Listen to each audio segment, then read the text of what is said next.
Thank you for taking care of the stupid old.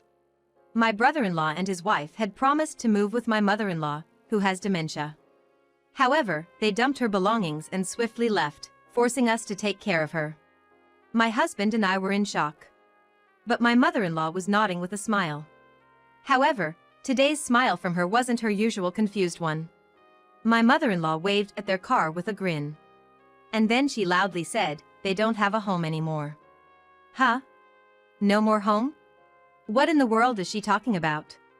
What was this surprising counterattack from my mother-in-law on my brother-in-law and his wife who were looking forward to moving? My name is Christine Parker. I'm 34 and work at a company. My husband, David, and I shared the same hobbies, and we both tragically lost our parents early in life. David lost his father during his college years, while I lost both my parents in a car accident when I was young. We both had longings for a warm family, so we got married pretty quickly. At the time of our wedding, my mother-in-law told me, "From now on, think of me as your real mother. You can always rely on me." It was comforting for someone like me, who had lost her parents at a young age, to hear such words. After our marriage, we frequently visited her. Those were happy days, but I had one concern. It was David's elder brother, Michael. Michael, 2 years older than David, was 36 at the time we got married and was still single, living at home. I had no problem with him living at home, but Michael was the complete opposite of David in terms of personality. While David is reserved and humble, Michael judges people by their appearance and status. If he deems someone beneath him, he's outright rude, a typical jerk. Moreover, Michael looks down on David and me, working at an average company, and ridicules us every time he sees us. "What? You're here again? Must be nice to have so much free time. I, working in a trading company, can't afford to be so leisurely." Even though we were visiting to see my mother-in-law, Michael would often say such things. "I'm really sorry about the rude things Michael says. I know I spoiled him, but lately, he doesn't listen to me at all." My mother-in-law always apologized in his absence. "I know I might be a pain sometimes, but I genuinely enjoy talking to you, Christine.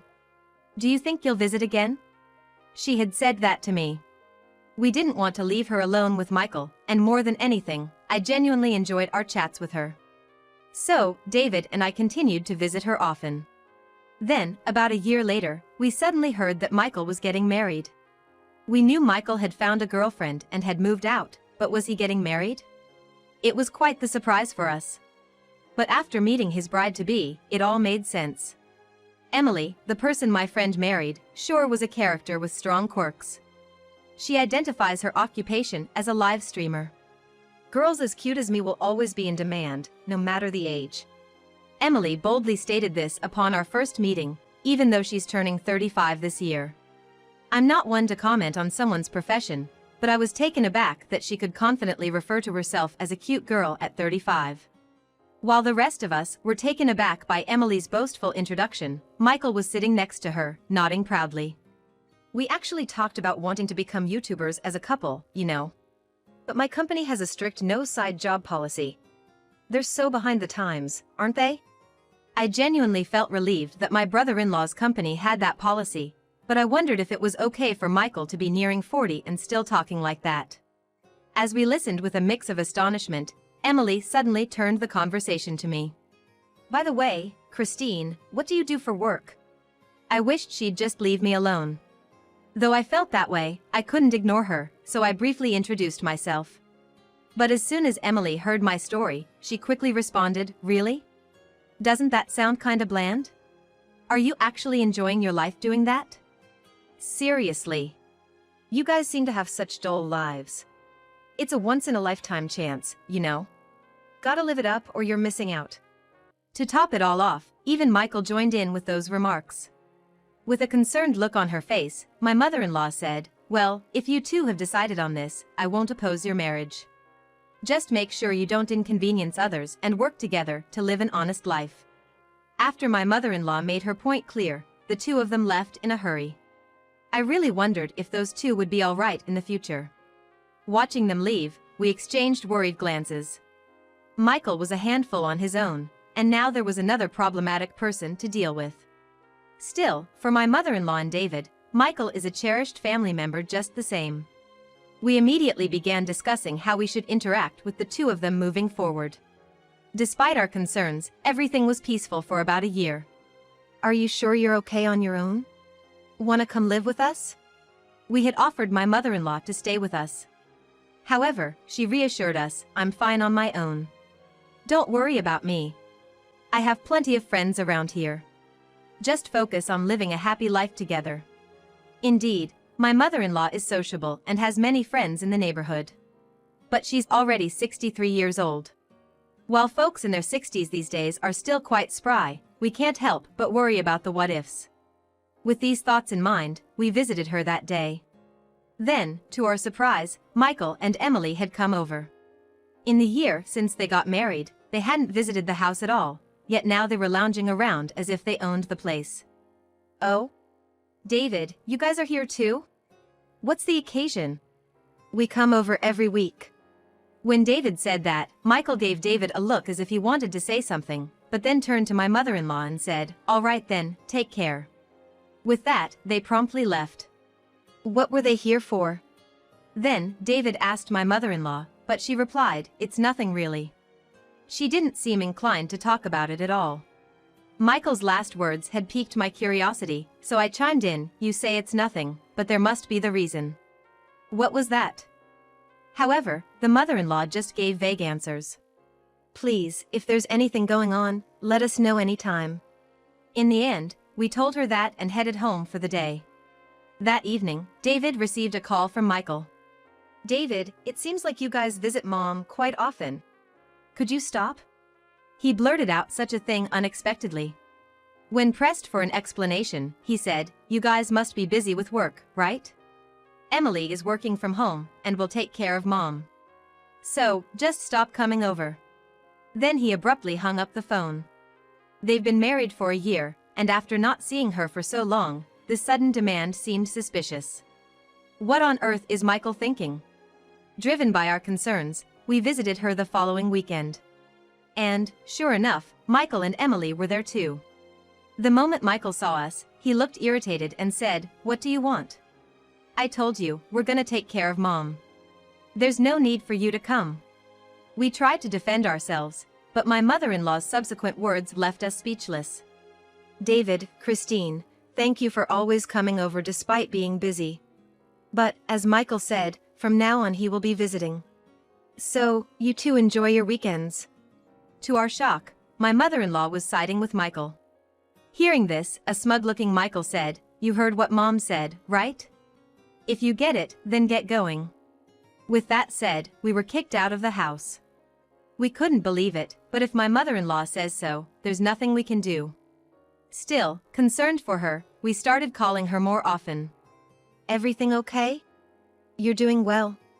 Every time, she'd reply, Michael is visiting, so I'm fine. But how about you two? You having a good time? She seemed more concerned about us than herself.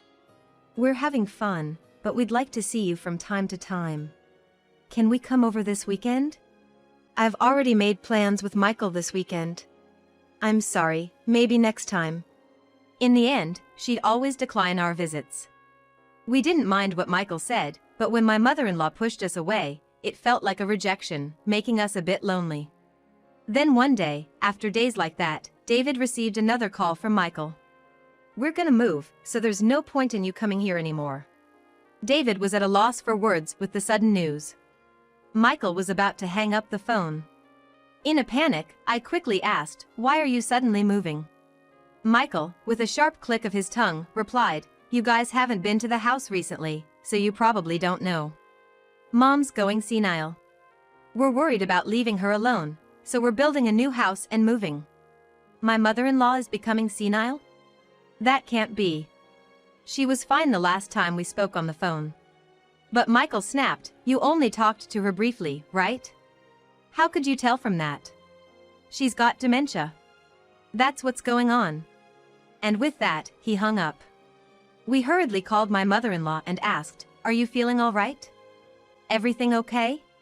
But she simply replied, I'm fine, I'm fine. You don't need to worry about a thing. And then she hung up. What on earth is happening? That weekend, we hurriedly headed to her place. Naturally, Michael and Emily were there. "You're back again? I told you not to come anymore." Michael approached us with a sharp click of his tongue. "How can we just sit still after hearing such news? We're worried," I replied, but Michael snapped, "Shut up." However, my mother-in-law just listened to our argument with a smile and a nod. I couldn't help but look at her and whispered her name. Michael, having heard that, said, "I told you. She doesn't make sense anymore. We can't leave her alone, so we're taking her in. That's our kindness. You get it?" He said it with a smirk. "If that's the case, we can." But before I could finish, Michael interrupted, "Both of you work, right?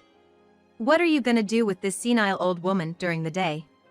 "Don't talk about her that way," I blurted out. But, in fact, no one is home during the day in our house. I couldn't argue that point and just remained silent. I just stayed silent. It's frustrating, but maybe we have to do as Michael says for now. Feeling utterly helpless, we said, "We'll come visit on our days off." Upon saying that, Emily then replied, "If you come over that often, it'll be such a bother for me. I really don't like it." With her usual lisping way of speaking. The thought of leaving my mother-in-law with someone like her. I exchanged a worried glance with David, but he just looked down and shook his head. Whether my mother-in-law understood or not, she just kept smiling and said, "It's okay." Later, we got the moving schedule from Michael and reluctantly headed home. Come moving day. When we arrived at the in-laws, we were told that the packing was just finished. Emily remarked, "If you were gonna come, you should have come earlier and helped." Bad timing on your part, but when we peeked inside, there were still many items left. "There's still a lot of stuff here," I pointed out, and Michael replied, "We don't want to take this old junk with us. We're gonna toss it. A few pieces of clothing are more than enough for an old lady." Both Emily and Michael were saying such things together. "Hey! Stop it!" When I yelled in frustration, Michael shot back, "Then you guys take care of her," and they both jumped in their car. As they drove off, they threw a bag containing a few of my mother-in-law's clothes out the window, shouting, "Good luck with the old lady. Bye." They left us with those parting words, then coolly drove off to their new place. David and I stood there, dumbfounded. Yet my mother-in-law just kept smiling and nodding. But today, my mother-in-law wasn't wearing her usual absent-minded smile. Instead, she had that sharp and slightly mischievous grin I knew so well from back in the day. As I looked at her, puzzled, my mother-in-law waved cheerfully at their car. Then she said just one thing. "They don't have a home anymore." What? No home? What on earth was she talking about? Looking at David, I saw he was just as bewildered, staring at my mother-in-law. But ignoring our dumbfounded faces, my mother-in-law briskly picked up her bags and said, "David, Christine, how long are you gonna just stand there? Come on, let's go inside and have some snacks." "What do you mean?" She just looked back at us with a smile full of glee and beckoned us to the entrance. Once inside, she explained everything to us. What we learned was utterly astonishing. The reason why they recently came to visit her house. And her scheme upon discovering it. Each piece of information was beyond our wildest imaginations. A few months back, they suddenly showed up at her place. There was an instance when my mother-in-law stepped out for a bit, and she overheard the two of them having an argument. "Are you sure this is really okay? Hey, keep your voice down." Feeling a sense of foreboding, my mother-in-law discreetly listened, and as Michael said, "That old hag must have stashed some cash somewhere. If we play our cards right and end up living with her, we can take over her assets." "But I really don't want to live with your mom. For the money, we have to bear with it. If only she'd go senile, we could hand her off to David. That would be perfect. We get the cash and let David take care of her. I wonder how we can make her senile. Is there a way to hasten it?" It seems that for the first year of their marriage, they had a great time living together in their rented apartment. However, after a year of reckless spending, they blew through their savings, and Michael's salary wasn't enough to support them anymore.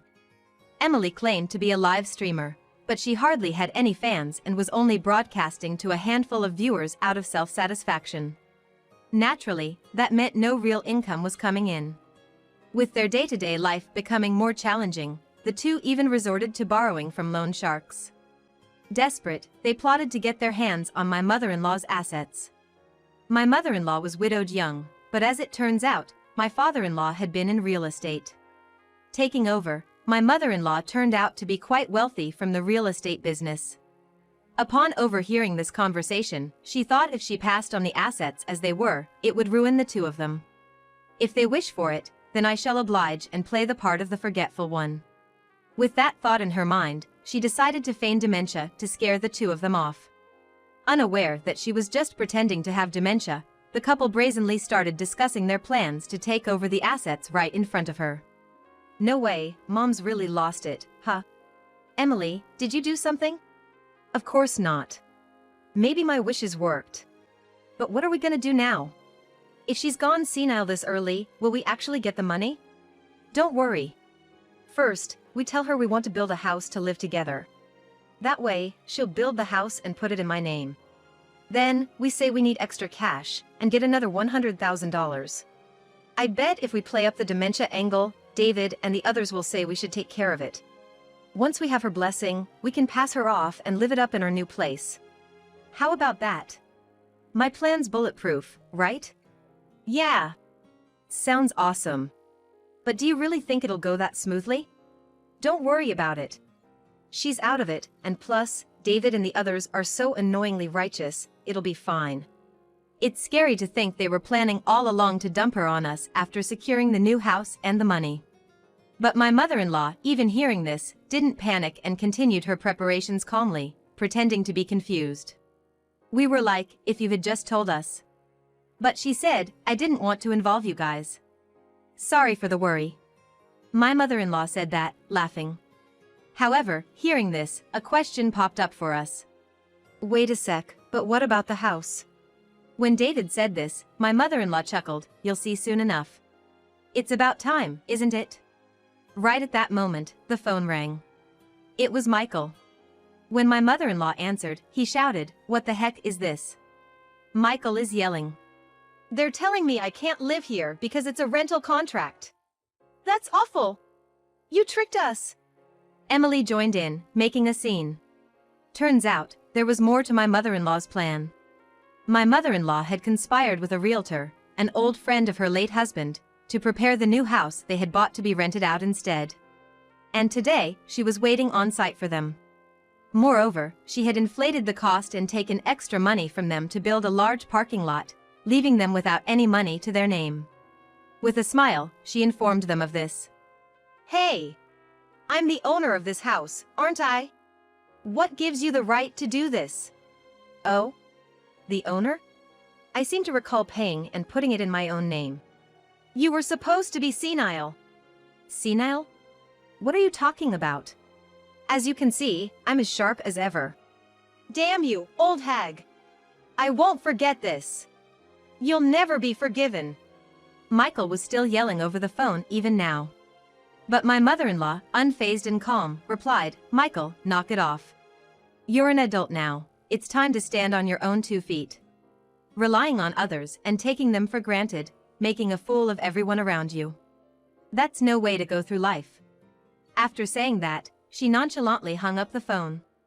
Additionally, she had already arranged for the movers to deliver the belongings not to the new house but to a rental storage unit. Her friend waiting at the storage facility, and she received confirmation that the belongings were safely delivered.